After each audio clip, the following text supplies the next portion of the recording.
তো তোর জানের মালিক, তোর জীবনের মালিক, তোর হায়াতের মালিক, তোকে ভালো রাখার মালিক। তুই কই যাবি? পালাবার কোনো সুযোগ তোর নাই। কি বলেন? হায় হায়, দুনিয়ায় চাকরি যদি করি, বসের সাথে সম্পর্ক ভালো থাকলে প্রমোশন হয়, কথা কন ঠিক কিনা? বসের সাথে সম্পর্ক নাই তো প্রমোশন হয় না। মালিকের বাড়ি গোলাম যদি না মানে, কয় যা, তুই আমার খাবি, আমার পড়বি, আমি তোরে বেতন দিমু, আর তুই আমার কথা মতো কাজ করবি না, তোর মন চাই জিন্দেগি চলবি, তোর মতো কামলা আমার দরকার নাই, চাকর আমার দরকার নাই, তোর মতো কর্মচারীর আমার কি নাই বলেন, দরকার নাই। মেরে ভাইও, হায় হায় হায় আফসোস।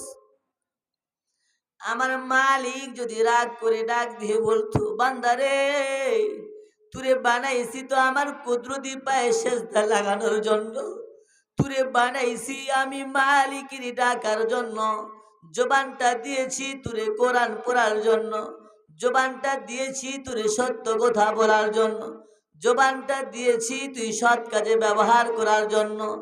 অবান্দা পাটা দিয়েছি তুই ভালো কাজে ব্যবহার করার জন্য। তুরে বানাইছি আমি আশরাফুল মাখলুকাত, শ্রেষ্ঠ নবীর শ্রেষ্ঠ উম্মত বানায়, কথা বল না? তো শ্রেষ্ঠ নবীর শ্রেষ্ঠ উম্মতের কাজগুলো তো শ্রেষ্ঠ হওয়া উচিত ছিল, কথা বল না? আমার মালিক আহকামুল হাকিমিন রব্বে কারিম যদি বেজার হয়ে বলতো, ও বান্দা তুই আমার কুদরতি পায়ে সেজদা লাগাইস নাই, আয় আয় আয়, তুই কোন জবানটা দিয়ে মিথ্যা বললি, গীবত করলি, কোন জবানটা দিয়ে শিকায়াত করলি?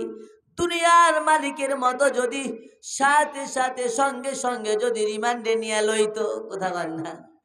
সত্য ওরে বন্ধু, মেরে ভাইও, দুনিয়ার বসের কথা না মানলে বস সাথে সাথে চাকরির থেকে খালাস করে দেয়, কথা বল না?